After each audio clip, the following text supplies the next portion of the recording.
ဝက်ကလီစာချက်လေးချက်စားပြစ်လို့တင်ပေးလိုက်ပါတယ်နော်ဗီဒီယိုလေးမှာဆက်စုံရမယ်ရှင်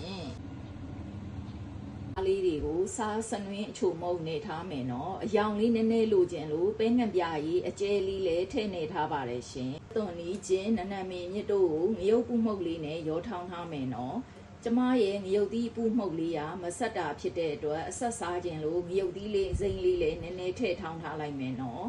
ရှမ်းနံလေးလည်းပြင်ဆင်ထားပါမယ်ရှင်။အဲရုပ်ကြီးလေးထည့်ပြီးစီတက်လိုက်မယ်နော်။ဒီထည့်လိုက်မယ်။ဒါသာကိုလေဒီမှာအချုံမှုတ်လေးနည်းနည်းလေးဇွန်းဖြားလောင်းနဲ့ငန်းပြာကြီးလေးနည်းနည်းပေါက်လိုက်မယ်နော်။ဒီကျွတ်ပြီးမှုေးလာရင်ဝက်သားလေးတွေထည့်လိုက်မယ်နော်။အယောင်ပြောင်းတဲ့အထိစီတက်လိုက်ပါမယ်ရှင်။အယောင်ပြောင်းပြီးစီပြန်လာလို့ရှိရင်ရေနွေးလေးထည့်ပြီးတော့အဖုံးအုပ်ပြီးတည်ထားလိုက်တော့မယ်နော်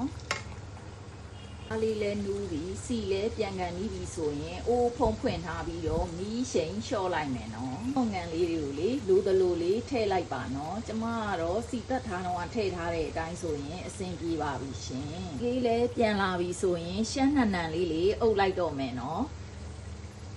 တာလေးတွေချက်ရင်လေရှမ်းနံလေးအုပ်ပြီးချက်တာပိုပြီးရောမှုေးပြီးစားကောင်းပါတယ်ရှင်เนาะကျမရဲ့မှုေးပြီးရတာရှိလာတဲ့ဝက်ကလီစာချက်လေးရပါပြီရှင်သုံးဆောင်ကြပါအောင်ရှင်အားလုံးမင်္ဂလာရှိတော်နေ့လေးဖြစ်ကြပါစေရှင်ခွဲသီးလေးကြော်ဖို့အတွက်စီစုလိုက်ရင်ကြက်သွန်နီလေးပပလီထားတာနည်းနည်းရယ်ကြက်သွန်ပြူလေး3မှလောက်ထုထားတာထည့်လိုက်ပါမယ်ရှင်ခွဲသီးလေးတစ်လုံးကိုအဆင်ပြေတယ်လို့လေးပြီးထားလိုက်မယ်နော်ကြက်သွန်လေးမှုေးလာရင်စားလေးရင်ထည့်လိုက်ပါမယ်ရှင်ပြီးရင်ခွဲသီးလေးထည့်လိုက်မယ်နော်ချုံမှုတ်လေးနည်းနည်းထည့်လိုက်မယ်ရှင်လုံးချလေးလောက်ပဲထည့်လိုက်ပါတယ်နော်စီလေးနဲ့ခွဲသီးလေးမဝါပြီဆိုရင်တော့ရေနည်းနည်းထည့်ပြီးတည်ထားလိုက်မယ်နော်ခွဲသီးလေးလည်းနူးပြီဆိုရင်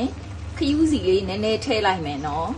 ခဝဲသီးတွေကရေအနေထားကြံကလေမိမိစိတ်ကြိုက်ထားနိုင်ပါတယ်နော်အိမ်မှာတော့လေရေဆက်ဆက်လေးလည်းကြိုက်တယ်အချောက်ကြော်လေးကြိုက်တယ်မျိုးစုံတော့ရှင်ခဝဲသီးလေးနဲ့ပဲကြဆန်လေးနဲ့ကြော်စားရင်လေအရန်ကောင်းပါတယ်ရှင်